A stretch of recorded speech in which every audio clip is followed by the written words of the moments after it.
Di 20K subscriber channel Novel Official, akan adakan giveaway untuk satu orang pemenang. Syaratnya kalian harus subscriber, komen, like, share, supaya kalian bisa terpilih untuk jadi pemenang giveaway. Semoga beruntung bosku. Selamat datang di channel Novel Official. Sebelum kalian mendengarkan novel Marsekal yang Agun, yang menikahi seorang pengirim pengantin, jangan lupa like, share, dan subscribe kalau tidak ku ambil jantung kalian. Hehehehe, tanpa lama-lama lagi langsung saja kita masuk di alur cerita novelnya. Bab 371 sampai bab 380. Zeke Williams memegang tinju Tit dengan mudah dan memutar lengan. Retakan, retakan, retakan. Tulang-tulang di jari-jari dan lengan Tit patah satu persatu. Aduh, Gigi berteriak kesakitan yang luar biasa dan jatuh ke tanah sekali lagi. Sofia sangat ketakutan. Kido sedang mencari masalah. Meskipun ia adalah seorang pengusaha yang mampu, dia tidak cocok untuk kekuatan bawah kuat. Mengingat karakter Gigi, ia pasti akan membunuh Kido. Dengan pemikiran itu, dia mendorong Zeke Williams ke pintu dengan panik dan berteriak, "Lari dan sembunyi. Berbaringlah sebentar." Gigi berteriak, "Hentikan mereka. Kita tidak boleh membiarkan mereka melarikan diri." Beberapa karyawan terpaksa ke depan untuk memblokir pintu dan jendela, secara efektif menutup rute pelarian mereka. Gigi berlari keluar pintu dan berteriak pada Haun, yang masih di tengah-tengah merobek tempat itu. "Haun, berhenti menghancurkan tempat itu. Cepat dan masuk, bantu aku membunuh orang ini." Wajah Haun memucat, dan ia memindahkannya ke ruang pertemuan dengan anak buahnya. Gigi dalam bahaya, siapa yang mungkin bisa menyakitinya? Jelas bahwa Tit telah mengidentifikasi Haun untuk mengobrak-abrik tempat itu, mengingat yang terakhir siap mengikuti perintahnya. Ketika Haun dan anak kelima buahnya memasuki ruang pertemuan, mereka disambut oleh pemandangan mengerikan dari keadaan Gigi yang tenggelam di tengah-tengah suasana yang kacau balau. Ada bekas ukiran baru di pipi Tit. Tidak hanya itu, salah satu lengan terkulai, dan Haun bisa melihat tulang putih bergerigi yang menyembul dari dagingnya yang tercabik-cabik dan mengerikan. Itu adalah pemandangan yang mengerikan. Beraninya pria ini memperlakukan Gigi seperti ini. Dia menyapu pandangan tajam ke seberang ruangan dan menuntut, mengertakkan Gigi. Siapa yang melakukan ini? Gigi menunjuk Zeke Williams. Itu jelek. Haun berteriak. "Anak-anak, bunuh dia." "Tunggu," kata Zeke. Meskipun Sofia sangat ketakutan sehingga dia berada di ambang kehancuran, dia masih berdiri di depan Zeke dengan protektif. "Gigi, Haun, ini semua salah paham." Dia melanjutkan. "Bagaimana dengan ini? Gigi, aku akan memberikan 51% dari bagianku jika kamu melepaskannya. Bermimpilah, aku akan membunuh kalian berdua hari ini, dan seluruh proyek akan menjadi milikku." Sofia hendak menjawab tetapi dipotong oleh Zeke, yang menekannya dengan kuat ke kursi lagi dan berkata, "Sofia, dengarkan aku. Duduk saja di sini dan lihat." Dia berbalik untuk menatap Haun. "Apakah kamu pelakunya yang mengobrak-abrik rumah Sofia?" Haun menjawab dengan angkuh. "Itu benar. Aku menyesal tidak membunuh dua orang tua di sana." Dan kemudian, mata Sofia membelalak kaget. "Kelompok bajingan ini benar-benar menyebabkan masalah di rumahku. Mereka pantas mati." "Bagus. Aku akan membiarkanmu mati dengan cepat karena kamu sangat jujur." Pria ini konyol dan sombong. "Tangkap dia." Haun dan anak buahnya langsung berlari ke arah Zeke Williams. "Ah!" Sofia menutup matanya ketakutan karena dia tidak tahan melihat Zeke terkejut. "Zeke sudah lemah sejak muda dan bahkan tidak bisa menang melawan wanita sepertiku. Bagaimana dia melawan bisa 6 pria kekar sekaligus? Sementara itu, yang lain di ruangan itu juga bermasalah. Zeke sangat kurus dan lemah. Sementara Haun dan anak buahnya semuanya adalah preman profesional. Salah satu dari mereka sudah cukup untuk menghancurkannya. Apalagi 6 dari mereka bersama-sama. Orang ini pasti akan mati hari ini." Haun dan anak buahnya mengelilingi Zeke Williams dalam waktu singkat. Pada saat berikutnya, orang hanya bisa mendengar suara tinju yang menghantam daging. Dalam 5 detik, kelompok yang bertarung meledak secara tak terduga. Haun dan anak buahnya dikirim terbang di udara. Satu mendobrak pintu dan jendela dan terlempar keluar dari ruang pertemuan. Yang lain ditanamkan ke dinding, meninggalkan jejak darah yang lebar di atasnya. Sedangkan Haun, dia yang paling tidak disukai di antara mereka, Kepalanya yang hancur tergantung di langit-langit, meninggalkan tubuhnya di udara. Di sisi lain, Zeke Williams, yang berdiri diam di tempat yang sama, bahkan tidak terengah-engah, apalagi terluka. Astaga, astaga, semua orang tercengang melihat pemandangan di depan mereka. Dia telah mengalahkan 6 orang hanya dalam 5 detik. Orang ini sangat kurus. Bagaimana dia memiliki kekuatan ledakan seperti itu? Dia bukan manusia tetapi sebaliknya bom manusia. Sofia tercengang. Kamu, bagaimana kamu bisa bertarung dengan sangat baik? Dia bisa merasakan bahwa Zeke Williams bukanlah pengusaha biasa. Dalam beberapa tahun ketika dia menghilang, dia pasti telah melalui banyak hal. Zeke hanya memberikan senyum misterius. Sofia, apakah kamu lupa bahwa aku dulu seorang tentara? Tapi Sofia menggelengkan kepalanya dengan ragu. Kamu tidak mungkin bisa bertarung dengan baik bahkan jika kamu pernah menjadi tentara sebelumnya. Gigi tahu bahwa dia menghadapi lawan yang tangguh sekarang. Namun, dia tidak takut karena dia belum menunjukkan kekuatan yang sebenarnya. Dia meraih kursi untuk menopang dan akhirnya berdiri setelah banyak kesulitan. Saya akui saya telah meremehkan Anda. Tapi di mata saya, Anda masih tidak berguna. Jadi bagaimana jika Anda bisa mengalahkan 6 orang sekaligus? Bisakah kamu mengalahkan 100 orang? Saya bisa. Saya tidak punya masalah mengalahkan bahkan 1000. Apalagi 100. Ini hanya masalah pilihan apakah saya ingin melakukannya atau tidak. PPF. Gigi tidak bisa menahan tawa. Kamu memang luar biasa sombong. Aku akan menghabisimu hari ini. Dengan itu, Tit memutar nomor anteknya di teleponnya. Kumpulkan semua anak laki-laki ke markas proyek Whiteridge. Ingat, aku bilang semua anak laki-laki. Dan bawa serta senjatanya. Sofia menandatangani. Dan dia menarik tangan Zeke dalam upaya melarikan diri untuk hidup mereka. Bagaimana bisa satu orang mengalahkan 100 orang sekaligus? Bahkan drama televisi tidak berani dilebih-lebihkan. Sebuah ludah dari semua orang akan cukup untuk menenggelamkan Zeke. Dengan ekspresi tak berdaya, Zeke Williams menahan diri dan menegur Sofia. Mengapa kamu tidak mendengarkan? Duduk saja dan nikmati hiburannya. Dan jangan bergerak. Kami belum menyelesaikan skor kami. Jadi kami tidak bisa pergi sekarang. Tetapi, jadilah baik dan duduk. Sofia akan mengamuk. Apa yang diinginkan Kido? Egonya terlalu meningkat untuk kebaikannya sendiri. Zeke, di sisi lain, duduk di samping Sofia dan menyapu seluruh manajer senior di dalam ruangan. Sekarang saatnya untuk menyelesaikan skor kami. Para manajer senior merasa gelisah karena mereka sangat sadar bahwa mereka bukan tandingan pemuda di hadapan mereka ini. Oleh karena itu, mereka memutuskan untuk tidak terlibat dalam argumen apapun dengannya sebelum orang-orang Tit lainnya tiba.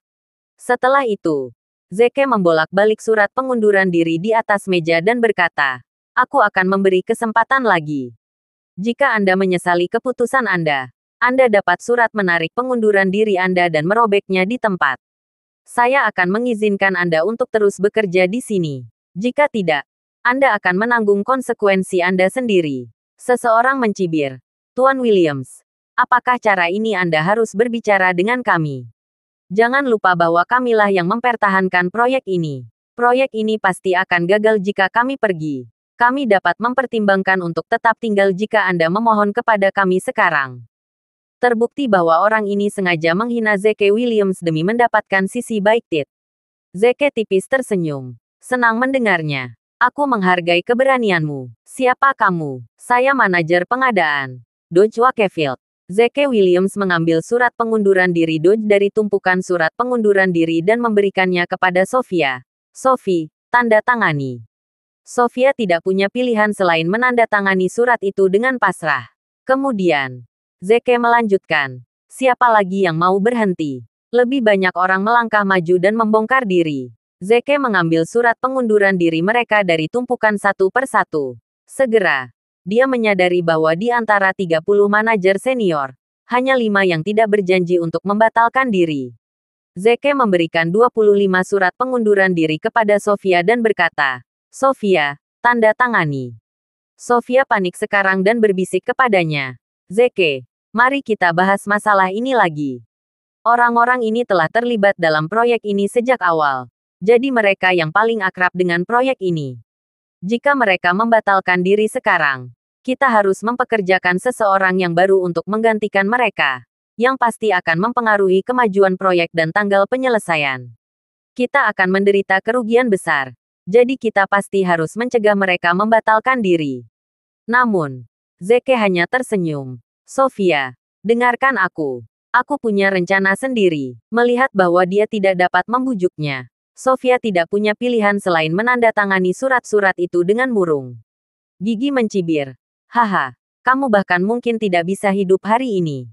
Berhentilah menanggung proyek itu. Diam. Zeke menggeram dan menyorotnya. Gemetar ketakutan. Tit tidak berani berkomentar lebih jauh. Saya seharusnya tidak memusuhi orang ini untuk saat ini sampai anak buah saya tiba. Kalau tidak, dia mungkin benar-benar memukuli saya. Saat itu, seorang pria berkulit gelap dan kekar melemparkan sebuah dokumen ke Zeke Williams. Saya salah satu pemasok untuk proyek. Tapi melihat situasi Anda sekarang, tidak mungkin proyek ini akan berlanjut. Tolong tanda tangani surat pemutusan kontrak ini. Saya tidak akan terus memasok bahan ke perusahaan Anda. Zeke memandangnya sekali dan mengejek. Hanya pemasok belaka. Dan kamu berbicara begitu arogan. Pria kekar itu membanting meja dengan marah. Hei, itu sama sekali tidak beralasan. Perusahaanku lebih berharga dari yang kau kira. Zeke kemudian mengeluarkan sedikit kekuatan dan menghancurkan cangkir teh di tangannya dengan mudah. Duduklah, atau aku akan menghajarmu. Pria berkulit gelap dan kekar itu berkeringat banyak karena ketakutan dan duduk dengan patuh. Tidak berani melanggar perintahnya. Jika dia bisa menghancurkan cangkir teh dengan mudah, aku yakin dia juga bisa menghancurkan kepalaku dengan mudah. Zeke Williams menyerahkan dokumen itu kepada Sofia. Tanda tangani juga. Pada saat ini, Sofia dalam kebingungan. Dan dia berbisik. Perusahaannya adalah satu-satunya pemasok bahan paduan titanium unik di seluruh distrik Riverdale. Jika kita mengakhiri kontrak dengan mereka, kita harus mencari bahan dari luar kota. Bukan hanya biaya logistik yang naik, tapi tanggal penyelesaian proyek juga akan mempengaruhi. Sofia, dengarkan aku. Sofia menggaruk kepalanya dengan bingung. Tetapi dia masih menandatangani surat pemutusan kontrak. Setelah itu, Zeke menatap 5 manajer senior yang tidak merendahkan diri dan berkata, "Selamat. Anda telah membuat keputusan terbaik dalam hidup Anda. Tuan Williams, kami dipaksa oleh Tit untuk menyerahkan surat pengunduran diri kami. Tetapi kami benar-benar tidak berniat membatalkan diri." Zeke kemudian mengangguk. "Ya, saya mengerti. Tidak perlu penjelasan lebih lanjut. Gigi akan meminta maaf padamu nanti." Tit mendalam. "Teruslah bermimpi. Dengarkan. Kalian, orang-orangku telah tiba." Keheningan yang memekakkan telinga membayangi ruang pertemuan. Dan semua orang menajamkan telinga untuk mendengarkan. Memang benar. Mereka bisa mendengar teriakan samar dari jauh. Perlahan-lahan, teriakan itu semakin dekat dan terdengar sangat keras saat anak buah Tit mencapai pintu kantor. Saat itu, banyak mobil van melaju ke pabrik yang kompleks. Ketika van berhenti, lebih dari 100 preman turun dari mereka, memegang senjata seperti batang logam atau menembakkannya di tangan mereka. Mereka melonjak ke arah mereka. Penampilan mereka yang membunuh sudah cukup untuk menakuti siapapun. Dalam waktu singkat, mereka melingkupi ruang pertemuan. Tiba-tiba, seseorang berteriak, "Gigi, kami datang untuk menyelamatkanmu." Di ruang rapat, para manajer senior dikejutkan oleh pemandangan para preman itu. Dan mereka mundur ke belakang Tit dengan cepat untuk menghindari terjebak dalam pertarungan berikutnya. Seorang pria kekar berkulit gelap kemudian membantu Tit berdiri. Gigi menunjukkan senyum mengancam. "Zeke Williams, apakah Anda memiliki kata-kata terakhir? Cepat katakan." "Oh ya, saya mengacu pada kalian berlima juga." Dia menunjuk 5 manajer senior yang tidak mengundurkan diri. 5 manajer senior, pada pasangannya, menatap Zeke dengan ketakutan. "Bisakah bos kita melindungi kita?" Zeke hanya mencibir. "Hanya itu saja. Serius. Apa kau meremehkanku? Kalian bahkan tidak sebanding dengan waktuku." Pria kekar gelap itu membalas. "Kamu keras kepala seperti bagal. Gigi, mari kita habisi. Aku muak hanya dengan melihat mereka." Gigi sini tersenyum seketika dia menjawab. "Tidak menyenangkan membunuh mereka dengan segera. Saya ingin mereka mengalami nasib yang lebih buruk dari kematian. Mari kita siksa mereka perlahan." Dia melihat ke arah preman yang berdiri di luar dan bertanya, Anak-anak, katakan padaku, sudah berapa lama kamu tidak menyentuh seorang wanita? Para preman itu tercengang. Mengapa Tit menanyakan hal ini secara tiba-tiba? Seseorang menjawab, saya bahkan belum pernah menyentuh babi betina selama 3 tahun terakhir. Apalagi seorang wanita. Gigi. Saya masih perawan. Saya belum pernah menyentuh spesies betina dalam 40 tahun terakhir. Gigi. Aku suka pria. Gigi memandang Zeke. Jika aku meninggalkan Sofia di tangan orang-orang ini, apakah dia akan terbiasa beradaptasi sehingga dia tidak akan pernah bisa berdiri lagi? Mendengar kata-kata Tit, para antek masuk ke mode hiruk-pikuk, dan mata mereka bersinar dengan hormon yang mengamuk. Sekarang Sofia adalah seorang wanita yang memiliki penampilan dan postur. Dia mungkin wanita tercantik yang pernah mereka lihat sepanjang hidup mereka. Yang terpenting, dia mengenakan pakaian wanita kantor yang seksi itu. Bahkan jika mereka mungkin akan berakhir dengan hukuman mati, itu tetap layak untuk mereka. Para preman mulai berteriak mengigau. Anak-anak, biarkan aku pergi dulu. Aku akan memberikan semua asetku. Aku suka masuk dari belakang. Jangan berdiskusi denganku nanti. Aku sudah memesan celana dalamnya. Anak laki-laki, berhati-hatilah nanti. Dan jangan sobek. Sofia sangat ketakutan sehingga seluruh tubuhnya gemetar. Dia memeluk lengan Zeke secara tiba-tiba dan melihat ke jendela belakang, bersiap untuk melarikan diri nanti. Pada saat itu, Zeke sangat marah. Gigi memang tak tahu malu. Tepat ketika Gigi tidak memperhatikan, Zeke mengambil kesempatan untuk menamparkan pipinya. Sementara mengesankan mungkin terlihat biasa bagi orang lain, itu benar-benar memberikan pukulan. Giginya langsung terlempar ke arah pintu dan menabrak sekelompok preman. Seluruh adegan menjadi kekacauan seketika. Beraninya orang ini memukul seseorang alih-alih memohon untuk hidupnya saat ini. Dia sangat ceroboh. Meskipun Gigi dalam keadaan pusing setelah dipukul, dia berhasil berteriak. Meskipun batuk darah, kenapa kamu masih berdiri di sana? Bunuh dia. Para preman itu marah dan dipindahkan ke ruang pertemuan. Tiba-tiba, pada saat paling kritis, mereka mendengar suara tembakan. Suara tembakan. Ini sebenarnya tembakan. Para preman berhenti mati di jalur mereka saat mendengar suara tembakan yang memekakkan telinga. Saat itu, sebuah Rolls-Royce baru melaju ke departemen proyek secara bertahap.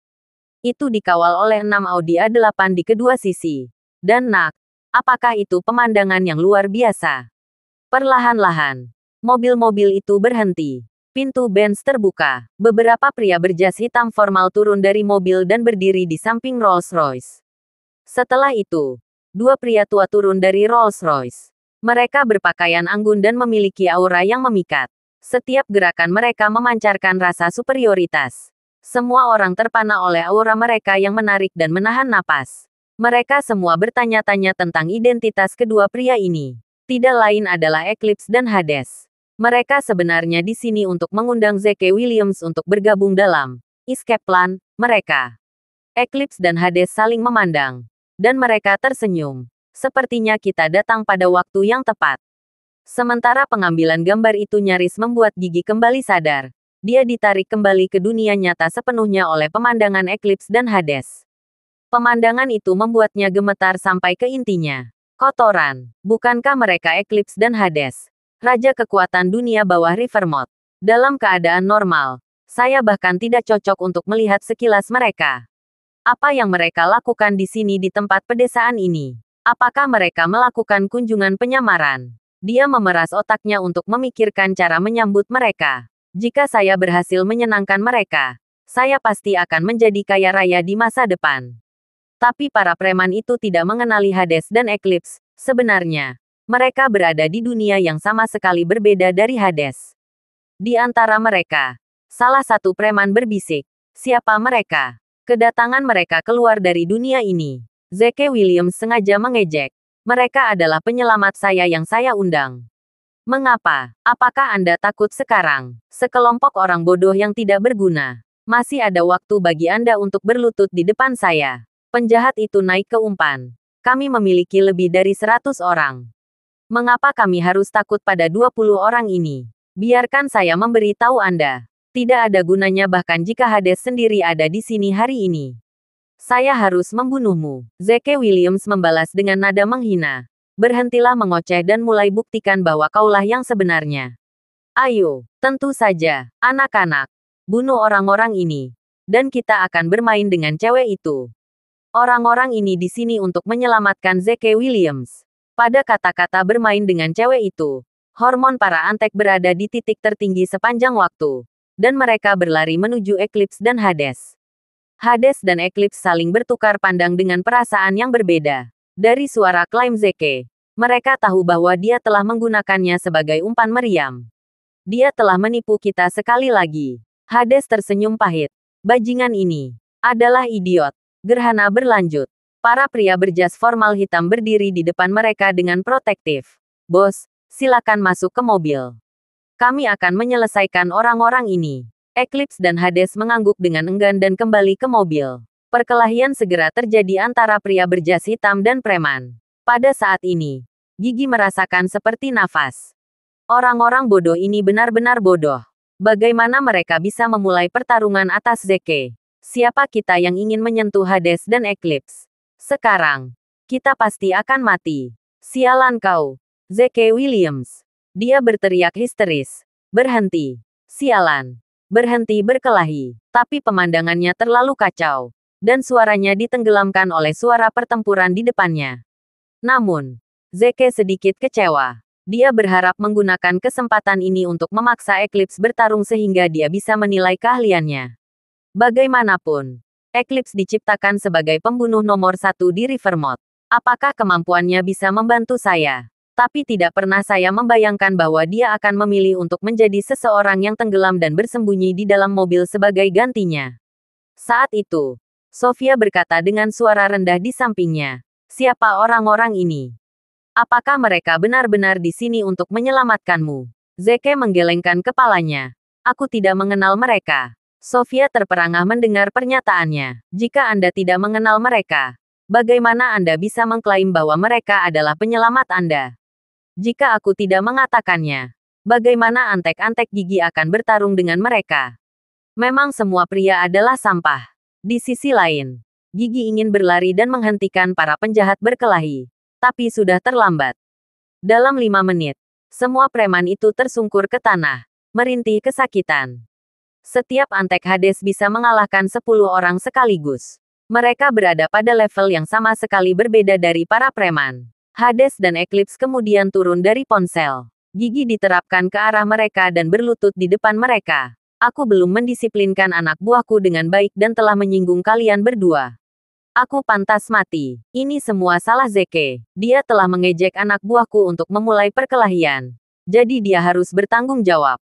Yakinlah, aku akan menghabisinya hari ini dan balas dendam padamu."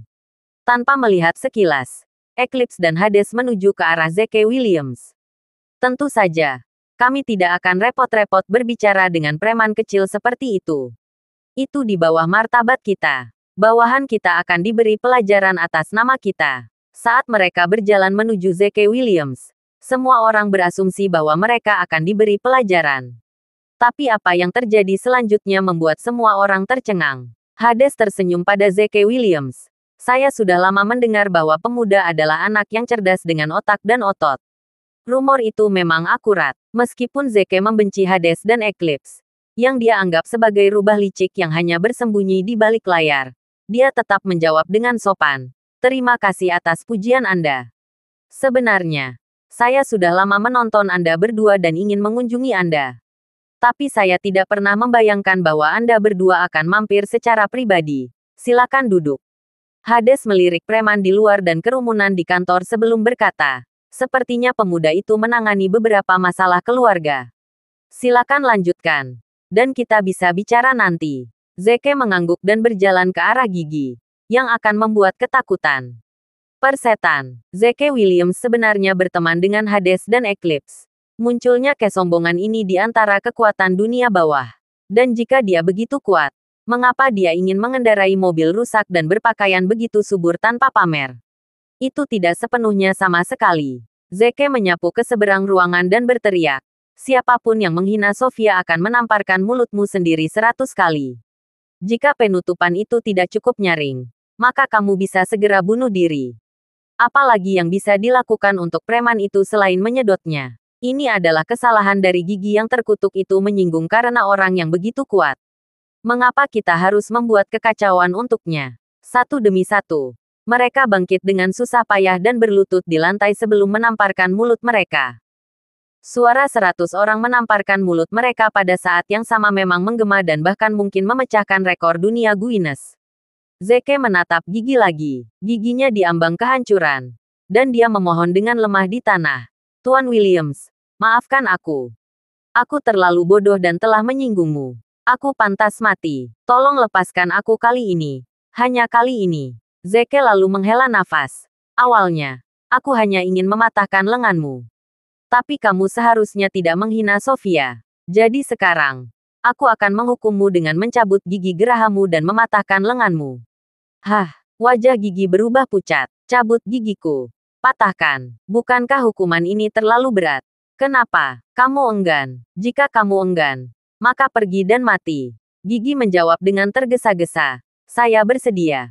Saya bersedia. Saya akan berangkat ke mobil sekarang untuk mengambil alat-alatnya. Dengan itu, Gigi berlari ke mobilnya. Bip bip bip. Mobil lain membunyikan klakson dan berhenti di depan kompleks pabrik secara perlahan. Itu adalah BMW Trot merah, merek dagang seorang wanita kaya. Itu adalah Dawn Castaneda, adik perempuan Leslie Hinton. Dia berada di sini atas perintah Zeke untuk memasukkan proyek Whiteridge ke Linton Group. Dawn Castaneda adalah manajer dan konsultan khusus Linton Group, serta asisten Leslie Hinton sekarang. Gaji bulanannya mudah 70.000. Jadi BMW Trot sesuai dengan kemampuannya. Saat dia turun dari mobil, wajahnya yang manis dan menarik perhatian semua orang. Disambut oleh pemandangan ratusan pria yang menamparkan mulut mereka sendiri. Dia tampak acuh tak acuh seolah-olah dia terbiasa dengan pemandangan seperti itu. Dia berjalan ke Zeke dan memeluk lengannya. Tersenyum. Zeke, apakah orang-orang ini membuat masalahmu lagi? Kenapa kamu bilang lagi? Dia memutar matanya. Apakah kamu tidak mengawasi hal-hal seperti itu? Oh ya. Siapa pemimpin orang-orang ini? Zeke menunjuk Tit. Dan Dawn Castaneda memarahi Tit. Dapatkan ini. Zeke dapat menjatuhkan 1000 orang dengan mudah. Namun, kamu hanya membawa 100 orang ke sini. Apakah kamu meremehkannya? Tangan Gigi gemetar saat dia mencabut giginya. Saat giginya copot, dia menjerit kesakitan. Dan air mata mengalir di pipinya. Bagaimana mereka bisa mengklaim bahwa saya tidak membawa cukup banyak pria ke sini? Juga, bukankah pantas dia menjatuhkan 1000 orang pada kesempatan seperti ini? Hades dan Eclipse bertukar pandang sebelum tertawa bahak. Memang, burung dengan bulu yang sama berkumpul bersama. Orang-orang yang bergaul dengan Zeke Williams bahkan lebih arogan daripada dia. Downy, izinkan saya memperkenalkan. Ini Sofia, penanggung jawab proyek Whiteridge. Sofia, ini Downy. Downy menyela Zeke dengan tergesa-gesa dan melanjutkan perkenalannya. Sofia, saya manajer umum Linton Group. Saya di sini untuk berdiskusi tentang kolaborasi kita. Tolong beri saya panduan. Zeke, kenapa kamu tidak memberitahuku sebelumnya bahwa kamu memiliki saudara perempuan yang begitu cantik? Jika aku tahu sejak lama, aku akan bereinkarnasi menjadi seorang pria untuk merayu Sofia. Sofia terhibur oleh Downy. Dan dia menjawab dengan nada yang menyenangkan. Downy, Kido adalah saudara iparmu. Bocah, Downy tercengang. Sofia mengangguk. Ya, keluarga kami selalu menemukannya. Nak, sebuah kesadaran tiba-tiba melanda Downy. Tidak heran kamu sangat pandai berkelahi. Dan tidak ada yang bisa menyakitimu. Karena kamu adalah Kido. Matahari terbit. Dan mengeringkan semua hujan. Dan anak kecilnya naik cerat lagi. Wajah Zeke menjadi gelap. Omong kosong apa yang kamu bicarakan? Seriuslah. Sofia tertawa begitu keras hingga air mata mengalir di pipinya. Gadis ini membawa begitu banyak kegembiraan. Di mana Zeke Williams menemukan kekasihnya yang begitu menggemaskan. Dawn Castaneda tersenyum nakal saat menjawab pertanyaan Sofia. Kamu benar. Dia adalah saudara iparku. Dan aku adalah saudara iparnya. Pasti kamu mengerti hubungan kita. Pada saat itu, wajah Zeke menjadi lebih gelap. Mengapa kata-kata kakak ipar terdengar sangat salah ketika itu berasal darinya? Jadi dalam hal ini, aku adikmu, kata Sofia. Dia mengeluarkan kartu bank dari sakunya dan memberikan kepada Downy. Aku belum menyiapkan hadiah untuk pertemuan pertama kita. Tolong ambil uang ini. Daun sangat gembira dan segera mengambil kartu itu. Terima kasih, Sofia. Oh ya, Sofia, di mana ayah baptis dan ibu baptis saya? Saya merindukan mereka. Sebelum ini, Daun telah mendengar dari Zeke sebelumnya bahwa orang tua Sofia adalah wali baptisnya. Agar ramah, Fajar hanya menyebut mereka sebagai orang tua baptisnya. Zeke meliriknya. Haha, kurasa kamu hanya melewatkan hadiah selamat datang dari mereka. Kau menganggapku yang terburuk. Hah, Fajar kesal. Kemudian, Zeke menjadi tidak sabar. Cepat dan masuk ke ruang rapat. Kami masih memiliki skor yang belum diselesaikan. Manajer senior di ruang rapat gemetar setelah mendengar kata-katanya. Selesaikan skor. Dia pasti berencana untuk menyelesaikan skor dengan kita. Pendukung kita. Gigi. Sudah roboh ke tanah. Dengan gigi hilang. Bagaimana kita bisa bertarung dengan Zeke Williams? Kami adalah daging mati sekarang. Tiba-tiba. Tit berteriak. Tuan Williams. Tunggu-tunggu. Saya punya masalah penting untuk dilaporkan kepada Anda. Zeke Williams menghentikan langkahnya. Oh. Katakan. Apakah Anda bos grup Linton? Zeke Williams mengangguk. Itu benar. Oh, kita gagal mengenali satu sama lain. Sebenarnya, putriku juga bekerja di Linton Group.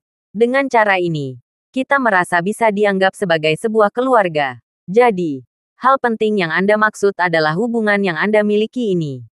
Apa yang Anda coba lakukan? Tarik tali dengan saya. Jika demikian, lupakan saja.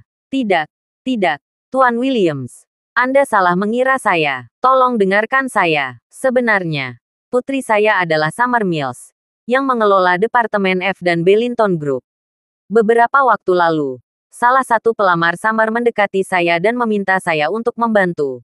Dia menghubungi bos Linton Group.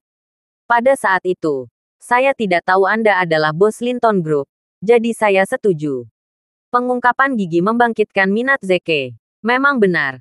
Seseorang tidak bisa terlalu terkenal. Jika tidak, masalah akan datang mengetuk pintu seseorang. Katakan, siapa yang ingin mengenangku? Mer, Williams. Anda juga mengenal orang itu. Itu Humpty. Dia mengatakan kepada saya bahwa dia pernah bertemu dengan Anda sebelumnya. Memang benar. Zeke memiliki kesan samar tentang Humpty. Dia adalah salah satu pelamar Summer Mills. Beberapa waktu lalu, Zeke bertemu dengan Summer Mills di dekat rumah sakit ketika dia sedang membeli sarapan di Food Street untuk Lacey. Untuk melepaskan Humpty, Summer Mills telah meminta Zeke Williams untuk dijadikan sebagai pacarnya. Tentu saja, Humpty cemburu dan mencoba memenangkan hati Summer dengan menghadiahkan ibunya Food Street dan restoran rumah sakit, The Window. Tapi Zeke mendapat satu up dengan menghadiahkannya dengan The Nightingale. Dengan demikian, Zeke berasumsi bahwa Humpty mengetahui batasannya dan telah mundur, melihat bahwa dia tidak dapat bersaing dengan dirinya sendiri dalam hal kemampuan. Dia tidak pernah membayangkan bahwa Humpty akan bersekongkol melawannya di belakang punggungnya. Bagaimana dia ingin berjanji denganku? Kamu tahu tentang Ibu Summer, Ruby, yang dikeluarkan dari sekolah karena dia menerima suap dari siswa. Zeke mengangguk. Gigi tergagap. Sebenarnya, Humpty telah berkolusi dengan laki-laki saya untuk memanggil Ruby. Zeke kehilangan kata-kata. Humpty benar-benar berusaha keras untuk merayu Summer dan bahkan memanggil calon ibu mertuanya sendiri. Tak perlu dikatakan. Dia pasti telah merencanakan untuk memanggil Ruby terlebih dahulu. Lalu dia akan menyelidiki kebenaran dan membersihkan namanya. Dengan cara ini, Ruby akan selamanya berterima kasih padanya. Zeke bertanya, "Kamu adalah ayah Summer. Jadi apakah itu berarti Ruby adalah istrimu?" Gigi menjelaskan dengan tergesa-gesa. Ya, dia mantan istriku. Kami sudah bercerai. Daun memarahinya. Bagaimana kamu bisa berkolusi dengan orang luar untuk memanggil mantan istrimu? Itu sangat tidak tahu malu. Aku tidak bersalah. Humpty berkolusi dengan laki-lakiku untuk memanggil Ruby. Dan aku dirahasiakan saat itu. Oh ya, Tuan Williams. Humpty ingin aku menuduhmu menarik Ruby sehingga Summer akan menjauh darimu dan bersamanya. Jangan khawatir, aku akan mengungkapkan warna asli Humpty sebelum musim panas. Dengan cara ini, dia akan bersamamu. Bukan dia. Daun kemudian menatap Zeke dengan murung. Aku tidak bisa mengatakan bahwa kamu begitu genit dan benar-benar berkencan dengan dua wanita pada saat yang sama. Zeke menjelaskan dengan tergesa-gesa. Apa yang kamu pikirkan? Aku hanya mempekerjakan Summer. Saat itu, aku hanya menyamar sebagai pacarnya untuk melepaskan Hamti. Daun mencibir. Semakin banyak kamu menjelaskan, semakin banyak yang harus kamu sembunyikan. Juga, kamu sangat jahat padaku dan lebih suka tidur dengan orang luar daripada aku. Apakah aku sangat tidak menarik? Zeke kehilangan kata-kata. Gadis ini memiliki penampilan yang polos. Mengapa pikirannya begitu rusak? Dia benar-benar putus asa. Sofia menggosok keningnya dengan bingung. Tidak tahu apakah dia harus tertawa atau menangis melihat situasi di depannya. Berpikir bahwa aku khawatir tentang pernikahan Zeke. Kekhawatiran saya tidak berdasar. Zeke kemudian berkata kepada Tit, kamu masih berguna di lingkungan itu.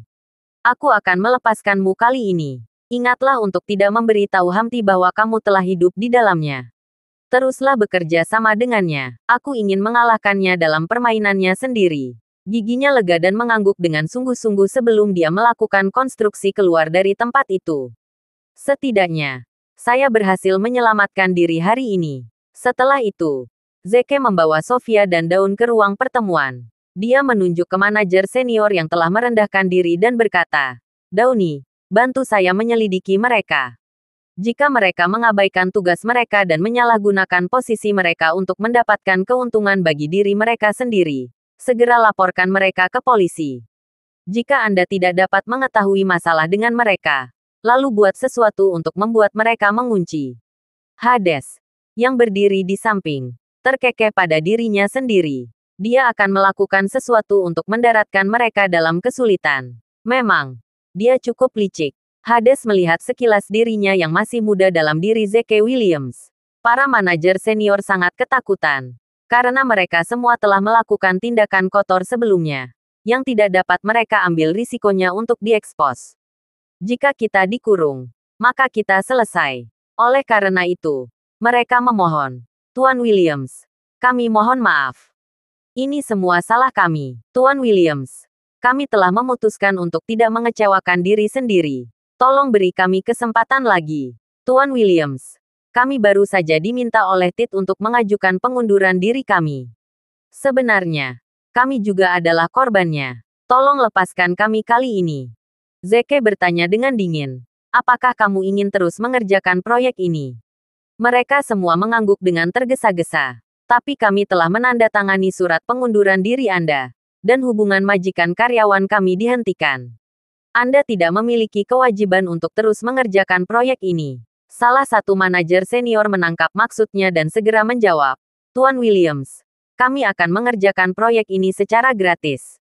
Kami tidak akan mengambil gaji apapun. Karena Anda tidak mempekerjakan kami. Tidak perlu kontrak kerja lagi. Zeke pura-pura terlihat bermasalah dan menatap Sofia. Bagaimana lokasinya? Tentu saja, Sofia senang. Hanya orang bodoh yang akan menolak tawaran bagus seperti itu. Oke, tapi yakinlah. Jika kinerjamu luar biasa, aku akan memberi penghargaan atas layananmu. Semua orang menghela napas lega. Zeke menatap pria berkulit gelap dan kekar yang merupakan pemasok mereka dan berkata, Dauni, selidiki pria ini. Dia dulunya adalah pemasok kami. Tapi saya curiga dia telah menipu kami dan mengantongi selisihnya sendiri. Jika itu terbukti benar, kita harus menghukumnya dengan keras. Fajar mengangguk seketika. Mengerti. Kaki pria kekar yang gelap berubah menjadi jeli. Dan jantungnya berdetak kencang. Memang, saya selalu memberikan 10% lebih rendah dari jumlah yang dikontrak dan mengantongi kekurangannya.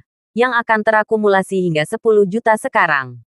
Jika mereka tahu, saya akan dipenjara setidaknya selama 10 tahun. 10 tahun. Berapa dekade yang dimiliki seseorang dalam seluruh hidupnya. Selain itu, banyak orang yang mengingini aset saya. Begitu saya dipenjara, orang-orang itu pasti akan mengklaim aset saya dan membaginya di antara mereka sendiri. Bab 380. Dia memohon dengan panik. Tuan Williams, saya akan menyediakan bahan untuk proyek Anda tanpa biaya sampai proyek selesai. Zeke menggelengkan kepalanya. Maaf. Tapi kamu tidak punya kesempatan lagi. Syok melintas di wajah pria bertubuh gelap dan kekar itu. Kenapa? Kamu memberi mereka kesempatan lagi. Tapi kenapa aku tidak? Karena mereka tidak memarahiku. Tapi kamu melakukannya. Karena ini. Aku bisa membunuhmu dengan mudah. Pria itu menelan ludah dengan susah payah. Dia tahu bahwa Zeke Williams bersungguh-sungguh dengan apa yang dia katakan. Bahkan Tit dapat membunuhku dengan mudah. Belum lagi Zeke Williams, yang telah menghancurkan Tit. Sambil mengatupkan rahangnya, dia mengambil keputusan dan menawarkan, Tuan Williams, saya bersedia mentransfer 50% saham perusahaan saya ke Linton Group. Apa saham perusahaan kecil dibandingkan dengan hidup saya? Selanjutnya, jika pabrik berada di bawah Linton Group, pasti akan berkembang di bawah manajemen Linton Group. Saham perusahaan saya pasti akan naik nilainya. Zeke memikirkan kesepakatannya dan berkata, 51%. Meskipun tawaran balasan Zeke hanya 1% lebih banyak dari tawaran pria itu akan menentukan apakah Zeke dapat memiliki kekuatan pengambilan keputusan di pabrik. Itu adalah hak istimewa yang tidak bisa dibeli dengan uang. Pria gelap dan kekar itu berkata dengan gigi terkatup, Deal. Zeke melirik Dawn. Masukkan pabriknya ke dalam perusahaan nanti. Saya menolak. Dia menolak mentah-mentah. Saya tidak tertarik dengan pabrik kecil. Gadis ini semakin serakah. Pria kekar dan gelap itu menjelaskan dengan tergesa-gesa. Tambang saya bukan pabrik biasa. Pabrik itu memproduksi bahan paduan titanium yang unik dan memiliki nilai pasar 2 miliar. Mendengar itu, Dawn tergoda. Dia awalnya berpikir bahwa pabrik itu hanya bernilai beberapa juta tetapi tidak berharap itu bernilai lebih dari 1 miliar. Tapi dia mempertahankan ekspresi masalah di wajahnya. Lupakan saja. Karena kamu begitu tulus. Aku akan menerima tawaranmu dengan enggan. Paling-paling, aku akan menghabiskan lebih banyak usaha untuk itu.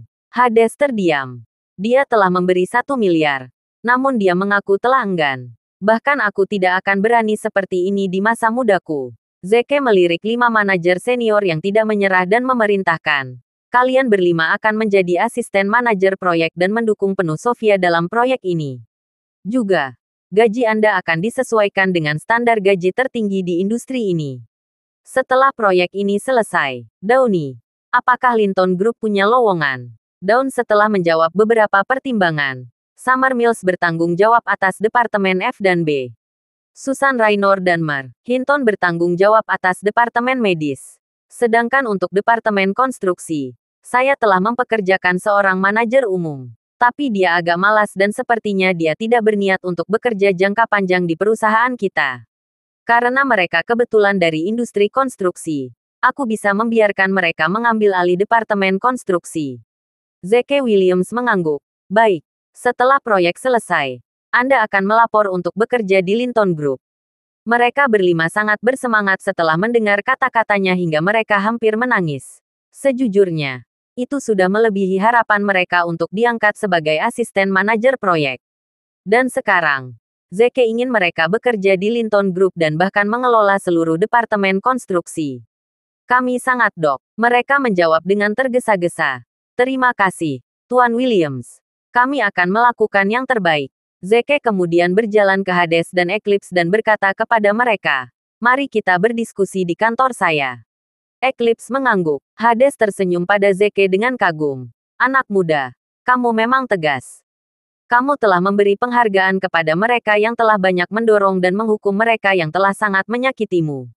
Senyum tipis mengembang di wajah Zeke. Aku akan menganggap kata-katamu sebagai pujian. Terima kasih sudah mendengarkan. Novel cerita Marsekal Agun. Sampai jumpa di novel selanjutnya.